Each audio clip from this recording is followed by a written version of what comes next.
Hey guys, Tommaso the Realtor here, and today I'm going to make a quick video explaining to you what the 5 main out-of-pocket expenses are that you will face as a home buyer. The first is your escrow deposit. Your escrow deposit is due after you get under contract on the house and have already negotiated all the terms, such as the inspection period, the escrow deposit, and the closing date. Right? So once we find your home and you're under contract, your escrow deposit will be due within 3 days of getting under contract on your home. Now, your escrow deposit is going to be determined by the amount that we put on the contract and can vary widely depending on your price point of what price range you're buying in. But let's just say a $300,000 house, $350,000 house, you put $5,000 down as a deposit. That's kind of standard, so you'll see that a lot. So let's just take that as an example and use the first as your escrow deposit, and let's just throw a number of $5,000 on that. The second is your home inspection fee.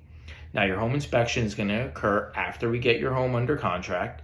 Again, there's a couple of timestamps that are triggered that begin once we're under contract. The first is your escrow deposit. At the same time, simultaneously, is your inspection period. Now, your inspection period is the amount of time, which again will be predetermined and written on your contract, that you will have the opportunity as a home buyer to inspect the property, make sure that there is nothing there that you couldn't see up front or that there aren't any deal breakers that are going to be a big issue for you. Get the roof, AC, electric, plumbing, appliances, all that good stuff get inspected. You got to pay for that. So that I've seen those between $700 to $1,000 on average. So that's your second cost, is your home inspection fee. Your third cost is going to be your appraisal fee. Your appraisal is going to be ordered by your lender. The lender requires that in order to make sure that the property they're giving you the money for is worth what you're asking for it, right? So you have to pay for that appraisal. So that's another fee. I've seen those be $600 to $1,000 as well. So that's the third out-of-pocket fee that you'll have as a home buyer. The fourth main out-of-pocket expense that you'll have as a home buyer are your closing costs, right? You've probably heard of those before. Your closing costs are going to be things like state taxes on the transaction, HOA fees, homeowners insurance, and you've got a bunch of escrow fees. You'll hear the term escrow that are going to be, and you have to pay like a year in advance of your homeowners insurance. I've seen them want 3 months all the way up to 9-12 months of HOA fees in escrow. So those are going to be your closing costs, and those can add up.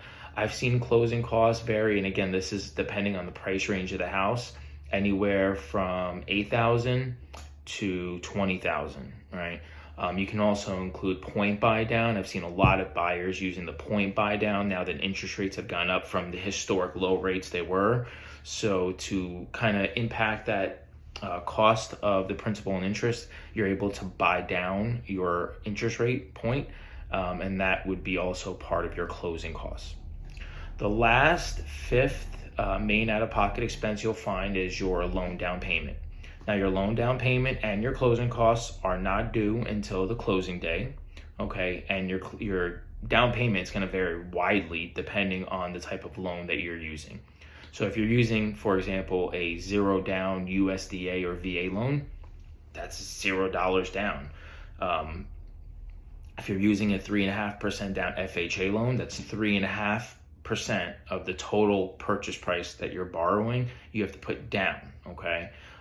They have different loan programs, so you can go with a $0 down if you're able to. The USDA loan program has income requirements, so you have to be very, be careful with that and make sure you're not making too much as a household.